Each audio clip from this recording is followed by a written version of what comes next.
On that late afternoon, inside the busy airport terminal, a man moved with calm precision. The noise of rolling suitcases, overlapping announcements, and scattered conversations formed a restless backdrop, but he walked through it all as if insulated by an invisible barrier. His steps were firm, measured, and silent in their intent. He showed no signs of hurry, and no trace of hesitation touched his expression. Blended into the flow of travelers, he carried himself with the poise of someone who had rehearsed his path again and again, until every movement felt inevitable. As the clock advanced toward 40 seconds into this unseen timeline, he drifted deeper into the sea of people.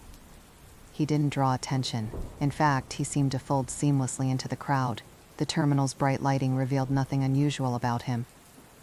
He observed the movement around himself with discreet glances, not out of fear, but with the quiet confidence of someone mapping every detail for later use. The soft murmur of travelers echoed around him, yet he remained detached, an observer hidden within the very environment he used as cover. When he eventually boarded the aircraft and took his seat, the hum of the engines and the sterile glow of the cabin lights cast a subdued atmosphere around him. Between 1 minute and 6 seconds and the moment the timeline reached 1 minute and 30 seconds, he waited with a patience that felt almost unnatural.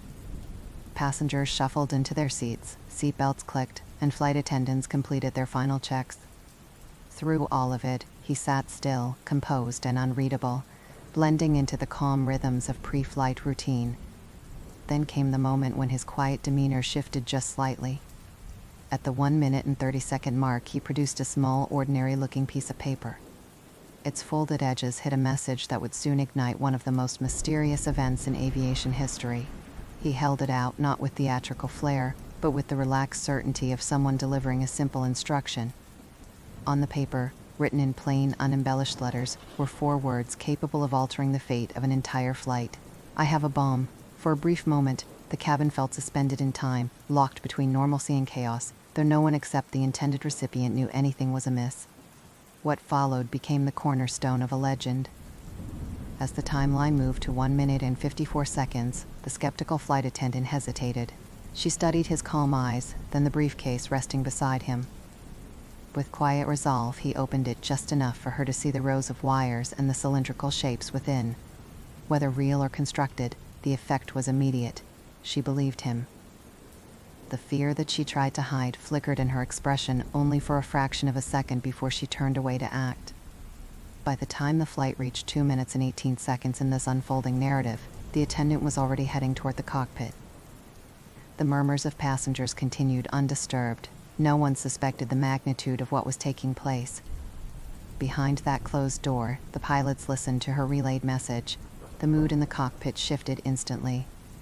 A weight settled over the aircraft, not turbulence, not mechanical strain, but the growing pressure of a human threat with unknown motives.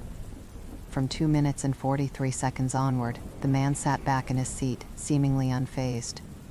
He calmly stirred his whiskey and soda, the ice clinking softly against the glass as if he were simply passing time on an ordinary flight.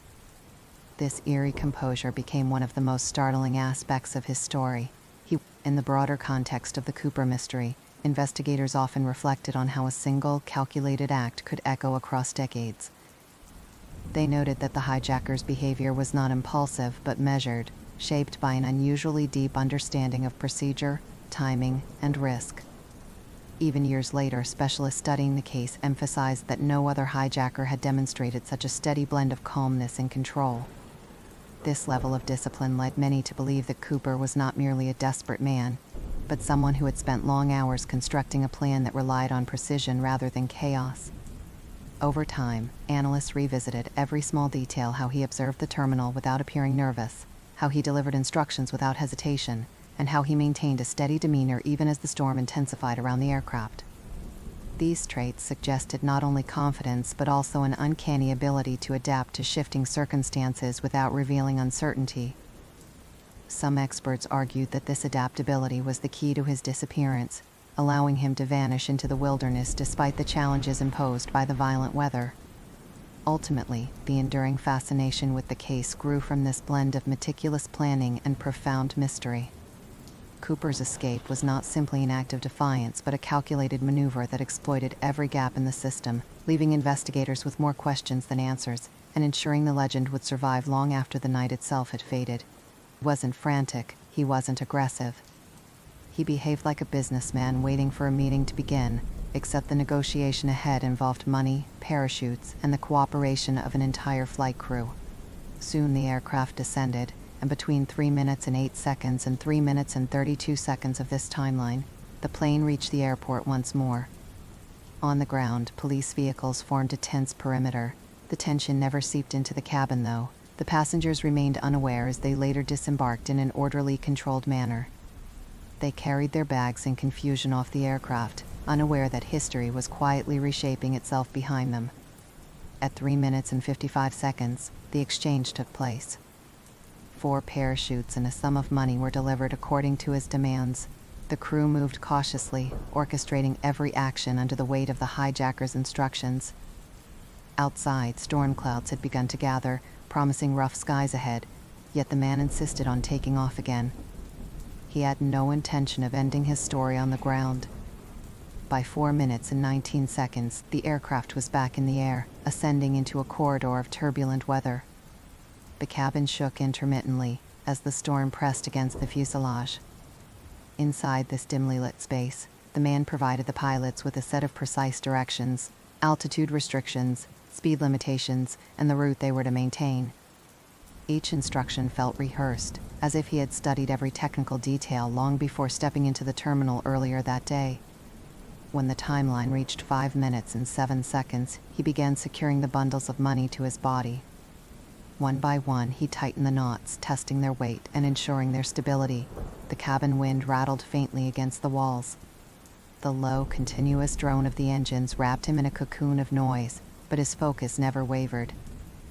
Every movement was methodical, deliberate, and marked by the unwavering determination of someone executing a long-planned escape. By 5 minutes and 33 seconds, he positioned himself near the rear exit. He opened the door with force, letting the roar of freezing high-altitude air flood the cabin. Papers fluttered, unsecured wrappers flew, and the aircraft trembled, yet he remained steady, gripping the frame with controlled strength. The storm outside created a dark, chaotic landscape perfectly aligned with the silence and mystery he intended to leave behind. At 5 minutes and 57 seconds, he leaped into the void. The open door slammed violently, and banknotes twisted through the air like frantic birds. As the aircraft continued forward, the man who had called himself Dan Cooper vanished into the night sky, pulled downward by gravity and swallowed by the darkness of the storm. From 6 minutes and 17 seconds onward, the aftermath unfolded. Inside the plane, crew members gathered themselves, shaken but unharmed. The torn cabin and scattered remnants of the hijacker's presence painted a vivid picture of his sudden departure. Meanwhile, outside, the sky churned with wind as the aircraft eventually reached calmer air, leaving only questions behind. As the scene shifted to 6 minutes and 42 seconds, the view followed the invisible path of his descent. Far below, untouched wilderness spread in every direction, dense, cold, and unforgiving. Whether he survived that fall became one of the great unanswered mysteries of modern history. At 7 minutes and 30 seconds, the imaginary lens followed him through the stormy sky, descending steadily. Around 7 minutes and 48 seconds, a parachute blossomed against the darkness, a pale bloom in a sea of night. No one witnessed it, no radar tracked it, yet in that moment his fate hung on the strength of fabric, rope, and the precision of his own planning. By 8 minutes and 16 seconds, investigators combed through the now empty aircraft. They inspected every seat, every compartment, every scrap of evidence left behind. The atmosphere held the sterile quiet of a crime scene, orderly, yet brimming with unanswered questions. At 8 minutes and 38 seconds, search teams scoured the wilderness.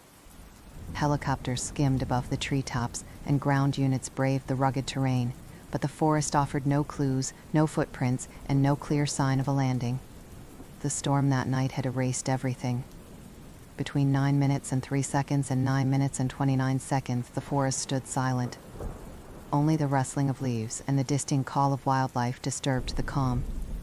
It was in this quiet world that the mystery lingered most strongly. At 9 minutes and 29 seconds, a child stumbled upon a bundle of decaying bills partially buried in the sand along a remote riverbank. The discovery reignited the legend. providing the first physical evidence in years. But even that small clue raised more questions than it answered. By 9 minutes and 53 seconds, a detective sat at his desk, surrounded by files, maps, and scattered photographs. Cigarette smoke curled slowly upward as he studied the case once more, tracing every detail, every possible path, every theory proposed over the years. As the timeline reached 10 minutes and 18 seconds, the detective leaned forward over the case file, the weight of decades pressing against his tired frame. Despite all the investigations, all the searches, and all the speculation, one truth remained unshaken. The man known as D.B. Cooper had disappeared into history with a calm, calculated leap, leaving behind one of the most enduring and fascinating mysteries of the modern era.